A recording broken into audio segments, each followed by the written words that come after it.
ഓം നമോ ഭഗവതേ വാസുദേവായ. ഓം ശ്രീ ഗുരുഭ്യോ നമഃ. നാരായണീയം 9-ാം ദശകം. ബ്രഹ്മാവിൻ്റെ തപസ്സും ജഗത് സൃഷ്ടിയും. 1-ാം ശ്ലോകം. സ്ഥിതഃ സ കമലോദ്ഭവസ്തവ ഹി നാഭിപങ്കേരുഹേ കുതസ്വിദിതമംബുദാവുദിതമിത്യനാലോകയൻ തദീക്ഷണകുതൂഹലാത് പ്രതിദിശം വിവൃത്താനന ചതുർവദനതാമഗാദ്വികസതഷ്ടദൃഷ്ട്യംബുജാം.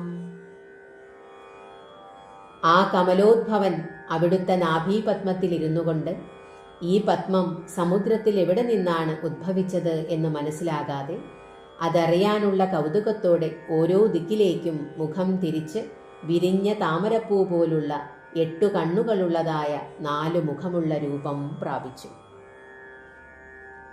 2-ാം ശ്ലോകം.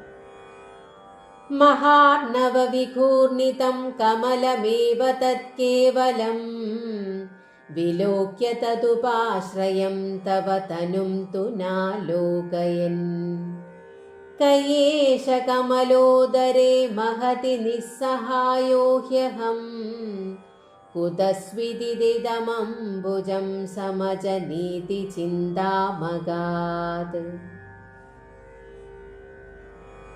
മഹാജലത്തിൽ ചാഞ്ചാടിക്കൊണ്ടിരിക്കുന്ന താമരയെ മാത്രം കണ്ടെങ്കിലും അതിൻ്റെ ആധാരമായ അവിടുത്തെ ശരീരത്തെ കാണാതെ ബ്രഹ്മാവ് ഈ വിശാലമായ താമരയ്ക്കുള്ളിൽ ഇരിക്കുന്ന താൻ ആരാണ്, ഈ താമര എവിടെ നിന്നുണ്ടായി എന്നിങ്ങനെ ചിന്തിച്ചു.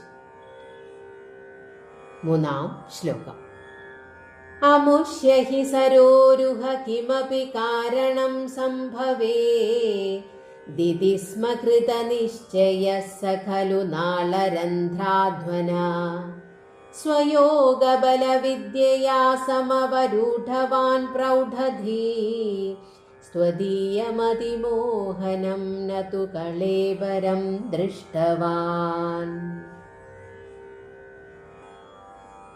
ഈ താമരപ്പൂവിന് ഒരു കാരണമുണ്ടാകുമെന്നുറപ്പിച്ച പ്രൗഢമായ ബുദ്ധിയുള്ള ആ ബ്രഹ്മാവ് യോഗവിദ്യയാൽ താമരത്തണ്ടിലെ നാളം വഴി താഴോട്ടിറങ്ങിയെങ്കിലും അവിടുത്തെ മനോഹര ശരീരം കാണാനായില്ല. ഹരേ കൃഷ്ണ.